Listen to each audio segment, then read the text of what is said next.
فرمایا حضرت نوح علیہ السلام نے اپنی قوم سے کہ تم اللہ کی حضور استغفار کرو، پھر کیا ہوگا کہ وہ آسمان سے موسلادھار بارش نازل کرے گا اور تمہاری مدد کرے گا مالوں سے، بیٹوں سے، اور تمہارے لیے باغات بنا دے گا اور نہریں جاری کر دے گا۔ تو یہ ساری چیزیں استغفار سے نصیب ہوتی ہیں، مال بھی ملتا ہے، بیٹے بھی ملتے ہیں، بارشیں بھی بر وقت برستی ہیں اور نہریں بھی جاری ہوتی ہیں اور اموال کی کثرت بھی نصیب ہوتی ہے۔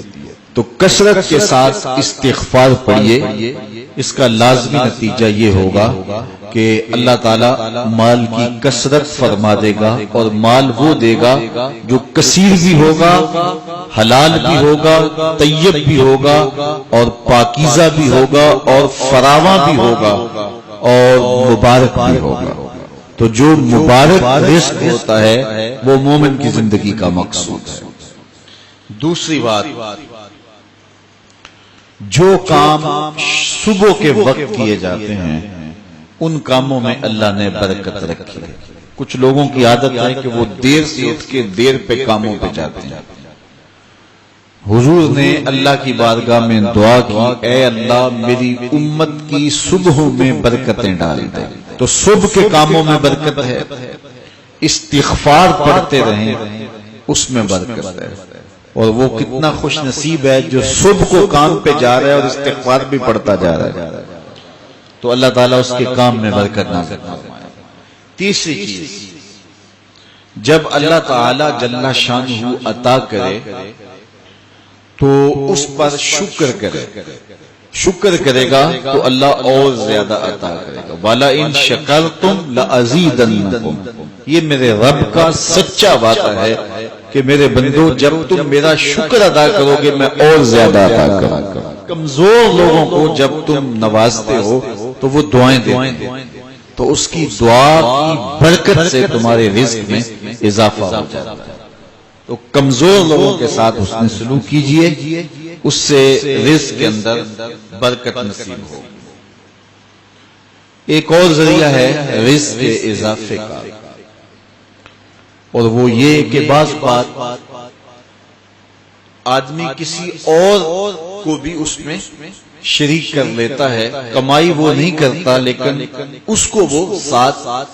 اخراجات میں شریک کرتا ہے۔ اس کی ایک عمدہ مثال حضور کے زمانے میں اس طرح پیش آئی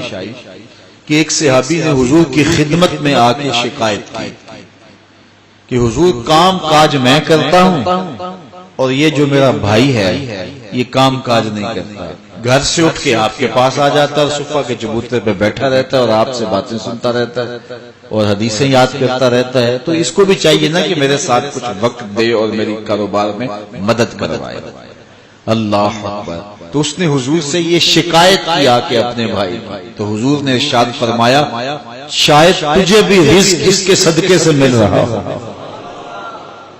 تو اس سے علماء نے ایک بات بیان کی ہے، وہ کہتے ہیں کہ یہ جو طلبائے دین ہوتے ہیں